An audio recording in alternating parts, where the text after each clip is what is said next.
El 21 de mayo, el CONCEP dictó una resolución que establece cantidades máximas admisibles de drogas ilícitas para el consumo personal. Estas cantidades fueron fijadas a pedido del Ministerio de Salud Pública y son las mismas que se establecieron en el artículo 201 del proyecto de Código Orgánico Integral Penal que consta en el informe para primer debate enviado por la Comisión de Justicia al presidente de la Asamblea el 14 de junio del 2012. Está con nosotros el asambleísta Mauro Andino, presidente de la Comisión de Justicia. Buenos días, bienvenido a Contacto Directo. Gracias, Alfredo, buenos días, un gusto poder compartir en esta mañana. Igualmente. A ver, tenemos lo siguiente. Ahora en el borrador para segundo debate se ha cambiado este artículo y dice lo siguiente. Ahora es el 200, ya no es el 201. Dice: cantidad admisible para uso o consumo personal. Las adicciones son un problema de salud pública, por lo que no será punible la tenencia o posesión de cualquier sustancia catalogada, sujeta a fiscalización cuando sea para consumo personal. Y la cantidad no exceda de las dosis de consumo determinadas en la normativa de salud correspondiente. Punto. Será punible la posesión o tenencia simultánea de dos o más tipos de sustancias para el uso o consumo independientemente de la cantidad. O sea, hay un cambio radical. Pero ahora no se fijan las cantidades en el código, sino que se lo deja para decisión del Ministerio de Salud. Eso sí, se prohíbe portar simultáneamente dos o más tipos de sustancias. ¿Cuál es la intención del legislador con este nuevo texto? Efectivamente, Alfredo, en el borrador del proyecto de Código Integral Penal, que hoy día, a partir de las 9:30 en la Comisión de Justicia y Estructura del Estado, retomamos el debate para ir trabajando, llegar a acuerdos, a consensos y finalmente expedir lo que sería ya el informe para ser aprobado y luego sometido al Pleno de la Asamblea, hemos creído pertinente que, acogiendo lo que establece el 364 de la Carta Fundamental de la Constitución, como también lo que dijo la Organización de las Naciones Unidas en su último informe hace un año aproximadamente, o lo que ha dicho el ex Tribunal Constitucional del Ecuador o la Corte Constitucional de Colombia, que el problema de las sustancias psicotrópicas para consumo personal debe ser tratado como un problema de salud pública. Ante ello, yo pienso y considero que esto no debe estar determinado en el Código Integral Penal, las dosis de tenencia o de porte para consumo, sino que debe estar insertado en la normativa de salud, que bien podría ser en el nuevo Código de Salud o reglamentar en lo que sería parte del Código de Salud. Y de esa manera nosotros pues seguir trabajando en la rehabilitación también de las personas que son prácticamente adictos a este tipo de sustancias psicotrópicas. Ahora, esto de los tipos de sustancias es realmente el meollo del asunto. Aquí en Contacto Directo, en estos últimos días, el presidente de la Fundación Salva Tu Vida, el doctor Itel Hidrobo, y el señor Silvio Devoto, ex adicto, que ahora es un activista contra el consumo en la Fundación Salva Tu Vida, dejaron registrado lo siguiente. Veamos lo que dijeron sobre esto. Esa tabla está mal hecha por lo siguiente: se va a perder el respeto, ya no va a haber a quién escondérsele. Uno va a poder drogarse en cualquier esquina, las criaturas que pasarán de 10, 12 años tendrán que oler esa sustancia, les causará curiosidad. Y todo lo que los ojos ven, por lo general el ser humano lo hace. En los tiempos míos había la que se llama marihuana natural, que era la que dicen aquí en el medio de la chola, y la marihuana que era colombiana, que eran dos clases de marihuana. Y la que usaban los millonarios, que se llamaba la Scan. Las marihuanas que están ahora son marihuanas que ya van con químicos, ya no son naturales, porque tienen que competir con la heroína que ha salido a los colegios a precio de $1, una sustancia que va a los huesos directamente. Entonces la marihuana, como va perdiendo el primer lugar que tenía cuando uno empieza a consumir, ya tiene químicos, ya tiene sustancias químicas que directamente alteran a la mente de una manera pero que no tiene límites. O sea, la gente busca o heroína o marihuana, que se ha propagado en los colegios. Habla de 10 gramos de marihuana, por ejemplo, pero 10 gramos de marihuana es demasiado. Para que tenga usted una idea, un promedio de entre 30 a 40 cigarrillos. Es que es inaudito realmente que en nuestro país actualmente no se permita llevar a un estadio un cinturón, una correa, y que no se puedan llevar banderines, porque eso incita a la violencia, y que para comprar una pastilla cualquiera sencilla se necesite una receta, pero que sin embargo podamos comprar marihuana, cocaína o base de cocaína.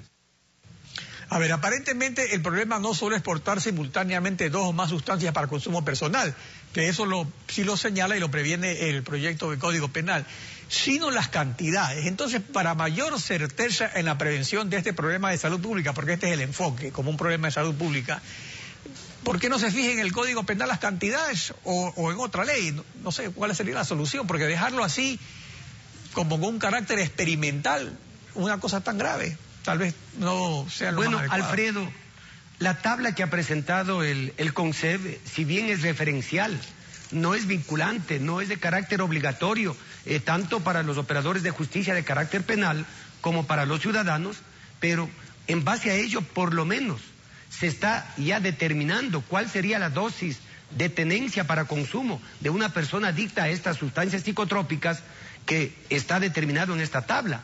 Yo considero que en el Código de la Salud o en su reglamento se tendrá que determinar de una manera más técnica, científica, si cabe el término, con la finalidad de que no se vaya a querer propiciar, como se ha dicho a veces, el microtráfico. Pero también hay que señalar que este no es un problema nuevo, no es un problema que aparece hoy en el Ecuador o que está apareciendo en el mundo, es un problema de siglos o de décadas que vive el Ecuador y que viven otros países. Y ante ello, ¿qué es lo que hay que pedir? Que simplemente el Estado, a través del Ministerio de Salud, emprenda esas campañas que ya ha emprendido, precisamente de prevención, de control en contra de las sustancias psicotrópicas. Yo veo con satisfacción en varios medios de televisión a nivel nacional cuñas publicitarias en donde prácticamente se está combatiendo al consumo, en donde se está alertando a la juventud, a los adolescentes, para que no consuman este tipo de sustancias que causan daño. Pero más allá de la marihuana, Alfredo, se olvidan que el alcohol es algo que causa también más estragos, mucho más estragos.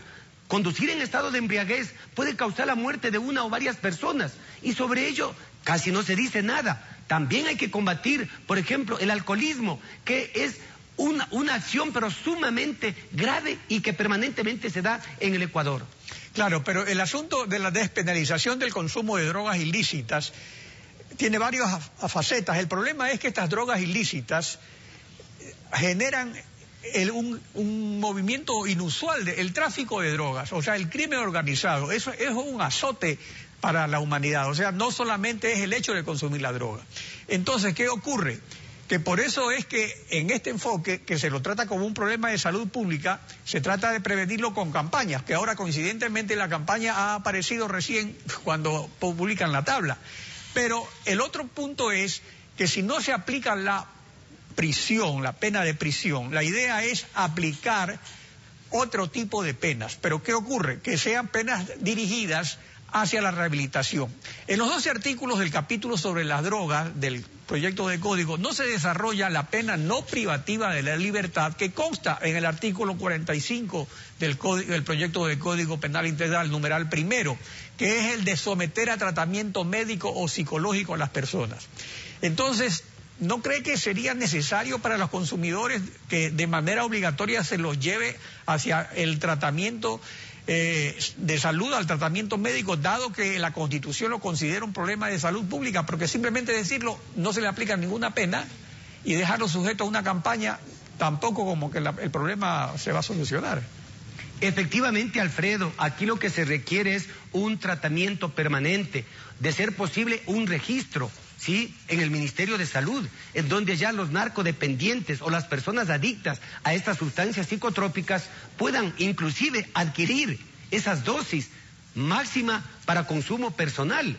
Porque si no hay una rehabilitación, una verdadera rehabilitación, no vamos a poder solucionar el problema, por más que se establezcan las dosis máximas para consumo personal o la tenencia para consumo personal, no se va a solucionar el problema. Por ello es necesario campañas agresivas, permanentes, a través de los medios de comunicación, a través de las diferentes instituciones educativas, sí, en las escuelas, en los colegios, en las universidades, en todo lado, porque ese es un mal al que hay que combatirle. Y nosotros hemos señalado y señalamos a los jóvenes, a los adolescentes, que le digan no a las drogas, que hay que decirles sí a sanciones, pero duras, fuertes, en contra de los embríos, de los que comercializan, de los que trafican estas sustancias, y que ello lleva inclusive al cometimiento de otro tipo de de otro tipo de delitos, la trata de personas, la prostitución, la esclavitud, una serie de delitos que van en cadena y que esto es sumamente peligroso para este o para cualquier país.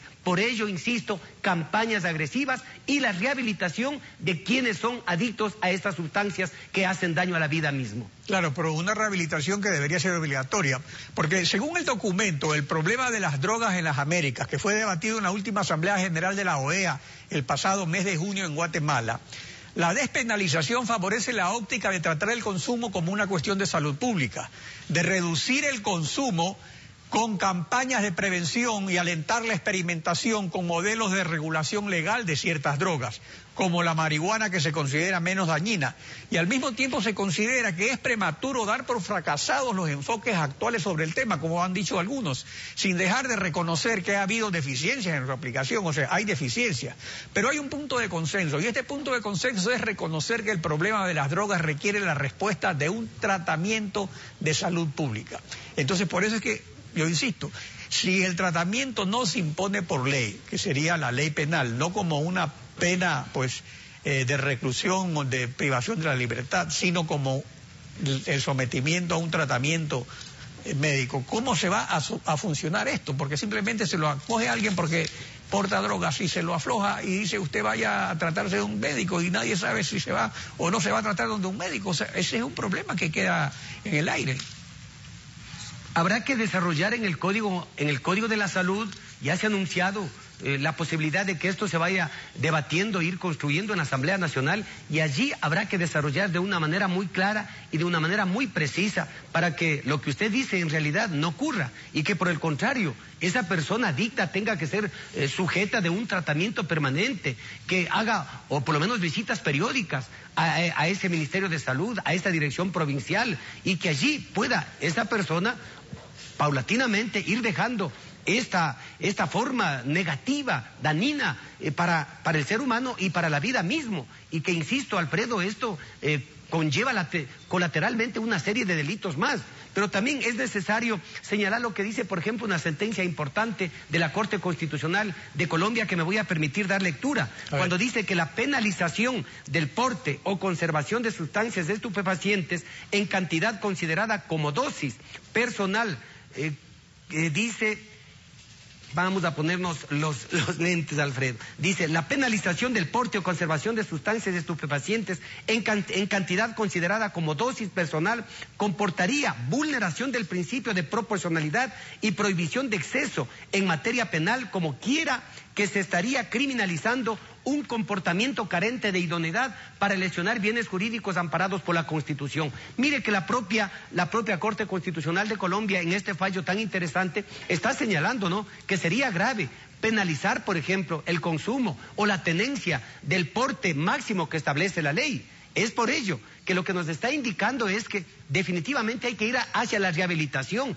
de esa persona, la prevención, ¿sí?, el combate precisamente a la comercialización y a los embrios de estas sustancias psicotrópicas. Claro, y eso ya es responsabilidad de la salud pública y del combate a los delitos conexos de la policía. Ahora, hay otro asunto interesante aquí en el Código Integral Penal, que es esto de las despenalizaciones.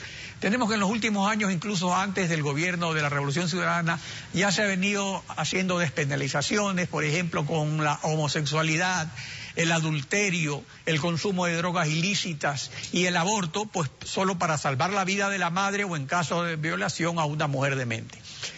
Ahora, toda esta nueva generación de derechos humanos que comprende estas despenalizaciones, pero también hay otra. La Comisión Interamericana de Derechos Humanos, además de haber recomendado esas otras que ya se han despenalizado, también recomienda despenalizar la injuria contra funcionarios públicos. Pero esta es la única despenalización que se ignora. ¿Por qué se ha desestimado esta recomendación de la CIDH, de la Comisión Interamericana? ¿Acaso es más grave la injuria contra los funcionarios públicos que consumir drogas, que abortar, que el adulterio, que la homosexualidad? Alfredo, en el proyecto que hoy empezamos nuevamente los debates en la comisión, hemos eliminado aproximadamente 18 tipos penales de injurias, sí, que constan actualmente en el Código Penal, y lo hemos dejado solamente 2 tipos penales de carácter privado, que sería la difamación, por un lado, sí, la difamación y la calumnia. Solamente dos. La una que tiene relación a la falsa imputación de un delito, tratar de asesino, violador, narcotraficante, involucrado en el crimen organizado, corrupto o cualquier otro término que prácticamente le esté imputando ese cometimiento de un delito que no es cierto, que no es veraz. Y la otra, el que se le determine a una persona como deudora, como morosa, por cualquier medio, sin que para ello haya existido previamente una sentencia. Son los dos únicos casos que están tipificados dentro de este proyecto de Código Integral Penal. Insisto, más de 16 o 18 tipos penales han sido eliminados. En el resto, mire, yo considero, y varias veces lo he dicho, que la dignidad de una persona puede valer tan similar a la vida misma de una persona. ¿Por qué? Porque la reputación, la fama, la dignidad es algo que está prácticamente ligado al ser humano. Y que esto pueda quedar en la impunidad no me parece bien. Igual, si un funcionario público comete algún desafuero o atenta en contra de un derecho de una tercera persona, pues ese funcionario público igual tiene que responder.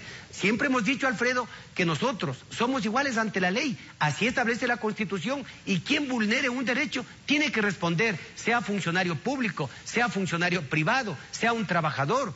Cualquier ciudadano, si vulnera un derecho, pues tiene que comparecer y responder ante la ley. Y si hay mérito, pues ser sancionado, Alfredo. Claro, sino que la despenalización se refiere a eso, a la pena de prisión. O sea, puede haber otro tipo de sanciones, pero no de prisión. En todo caso, es verdad, sea que ha reducido los artículos sobre la injuria, ya no es un agravante que sea contra funcionario público, eso sí es un cambio.